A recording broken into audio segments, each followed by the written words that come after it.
I'm Bob Hallmark in Smith County today. I'm at a residence here in the Chapel Hill area. And the reason that I'm here is because there is a search going on. Not for a person or something missing, but a search over this tube right here, which means something to some family somewhere. Now we're going to explain that. Joining me now is the homeowner, Nina Gibbs. Hi. Hi. And tell me a little bit about, how long have you lived here, by the way? I think we bought the house in either 2004 or 2005, so over 20 years. Okay. We bought the house from Charles Brister and his wife, and I've been searching through things. Talk about that. There are some, I'm going to show you some pictures here. There are some built-in cabinets in the place here that were not replaced.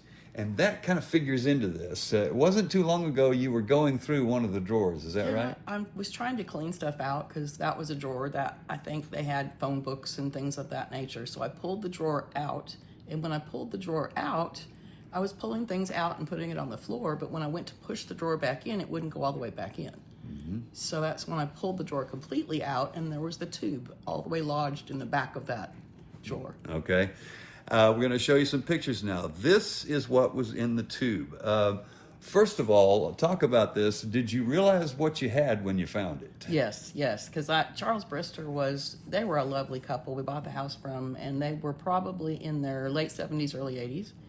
And Charles loved to sit with us while we were looking at the house and talk to us. And so I knew the Bristers were very close, and they moved to Louisiana, I think Shreveport, I can't remember, to be closer to their family. And so that's why we ended up buying the house from them. Okay. Now what you see here is a family tree. Somebody was obviously working on this for quite some time, and there are a lot of spaces that don't have dates of birth and things of that nature, so they were still working on it. However, the problem is Miss Gibbs is trying to find a family member because she obviously realizes this is going to be important to somebody, this family tree and all the research. And there's generations going back to, the 1700s? I mean, it's very thorough, and I think somebody out there really wants this back. There's no way I could ever throw this away. I need to find a Brister or somebody that used to be a Brister, just anybody. And that's the problem for you right now, is you need a starting point because you can't just pick up a Shreveport phone book and start going through that. Yeah, and you don't know if that Brister is related. So I didn't want to just hand something over to someone that said, yeah, I'm a Brister, or I know somebody that's a Brister. So I wanted to contact you to make sure that I did the right thing. Now, as you look at some of the family tree here, you'll notice early on that the name is Bristow. And then it transitions at some point, I think during the 1800s, to Brister. So obviously whoever did this kept up with the names and the marriages and how things changed and that sort of thing. Lineage, so important to people right now. It is. And so your hope, I'm guessing, is that somebody somewhere will see what we do. What we do, and want that back, and will actually know their family history. Was it kind of not only shocking, but was it kind of heartbreaking for you to know that they had left that behind? Yes, it was. I myself don't know my full heritage or my full lineage, and so I think that's important that people put all that work in, that they have that back.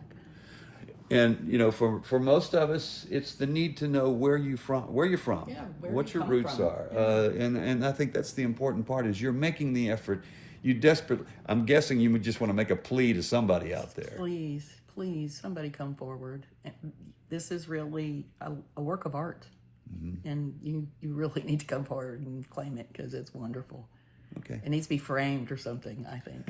It's beautiful. Yeah, it's on very old paper, as we can show you here. There were even notes made. Evidently, some memoirs were wrote by a relative somewhere. And, so that's important as well, because this may very well lead to other items that are historical for the family. That's true. So I'm guessing that's why you think this is so important. Yeah, it's true. This is the only thing I have found of theirs, but I think this is probably one of the more important things that they need to come back and get. Or at least, their kids, their grandkids. I mean, that would be wonderful. If they could know where they came from. Okay. Thanks, Nina. I appreciate it. And we'll have much more on this story tonight on KLTV 7 News. For KLTV Web Extra, I'm Bob Hallmark.